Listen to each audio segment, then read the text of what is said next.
Roland Pellet, bonsoir. Bonsoir. Vous êtes le président de la commission particulière du débat public sur la Montagne d'Or. Bataille de polochon, ce sont les mots que vous employez pour décrire certaines scènes dans ces deux débats. Les modalités vont changer justement pour éviter ce type d'affrontement. Oui, nous espérons éviter ce type d'affrontement. En effet, bon, c'est une expression qui m'est venue sur le vif, si j'ose dire, lors des deux assemblées qui se sont tenues, l'une à Saint-Laurent-du-Maroni, l'autre à Cayenne. Mais enfin, vous avez montré là les deux réunions générales. Par ailleurs, nous avons tenu en tout 4 réunions, dont 2 ateliers thématiques qui se sont déroulés dans des conditions plus satisfaisantes parce que orientées sur des questions plus précises.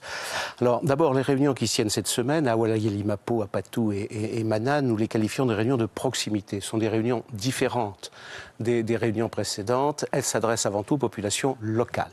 Ce sont elles, au contact de celles-ci, que nous souhaitons aller pour entendre leur expression des populations, en principe, très concernées par le projet. Est-ce que cela veut dire concrètement que les collectifs ne sont pas invités à ces débats ? Les réunions sont des réunions publiques. Mais nous veillerons à ce que soit prise en compte prioritairement la parole des personnes. Et comment vous allez le faire, justement ? Je pense que nous avons déjà beaucoup entendu un certain nombre de personnes. Si elles sont tout à fait... si elles viennent, elles seront les bienvenues, mais nous préférons donner la parole d'abord à des personnes qui ne sont pas venues jusqu'à présent et auprès desquelles nous rendons. Ça, c'est pour les réunions de cette semaine.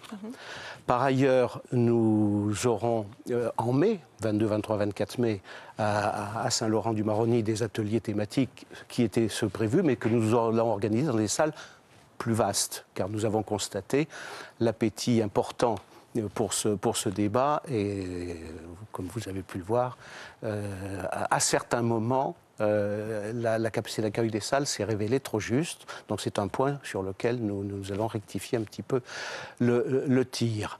Alors très rapidement, à trop vouloir justement cadrer, un petit peu normer, est-ce que vous ne craignez pas justement de tomber dans une sorte de censure quelque part ? De censure, non. Là, je ne pense pas qu'on puisse parler de censure. On peut parler peut-être de prise de parole insuffisante de la part d'un certain nombre de personnes qui nous ont reproché de ne pas avoir pu prendre la parole. C'est d'ailleurs un des motifs de l'incident que nous avons vu tout à l'heure à Cayenne. Devant le nombre important de personnes qui souhaitent s'exprimer, effectivement, canaliser la parole n'est pas très facile, tout en évitant la censure. Alors, nous allons permettre... Très rapidement, si vous... Très rapidement. Oui, très rapidement.